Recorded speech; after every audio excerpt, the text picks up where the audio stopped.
Third one water intake. என்னதான் கரெக்டான diet follow பண்ணாலும் வாட்டர் இன்டேக் லோ ஆச்சுன்னா வெயிட் லாஸ் ஆகாதுங்க.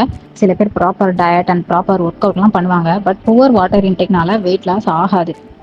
மினிமம் டெய்லி 3 லிட்டர் வாட்டராது கண்டிப்பாக குடிக்கணுங்க. அப்போ தான் டைஜஷன் நல்லாயிருக்கும், வெயிட் லாஸ்க்கும் ஹெல்ப் பண்ணும். Fourth one poor sleeping. கரெக்டான டயட் ஒர்க் அவுட் எவ்வளோ முக்கியமோ அது மாதிரி கரெக்டான ஸ்லீப்பிங் சைக்கிள் ரொம்பவே முக்கியங்க. டெய்லி 7 to 8 hours கண்டிப்பாக தூங்கணும், இல்லைன்னா ஸ்ட்ரெஸ் ஆகும், அதனால கூட வெயிட் லாஸ் அஃபெக்ட் ஆகுங்க. சில பேர் இருப்பாங்க, நான் 12 o'clock தான் நைட்டு தூங்குவேன், ஆனால் மார்னிங் சீக்கிரம் எந்திரிச்சிருவேன், இல்லைனா நைட் நான் லேட்டாக தான் தூங்குவேன், நான் பகல் எப்போயாவது டைம் கிடச்சிச்சின்னா நான் அப்போ தூங்கிக்கிடுவேன், இந்த மாதிரிலாம் சொல்லுவாங்க. ஆனால் இந்த மாதிரிலாம் பண்ணவே கூடாதுங்க.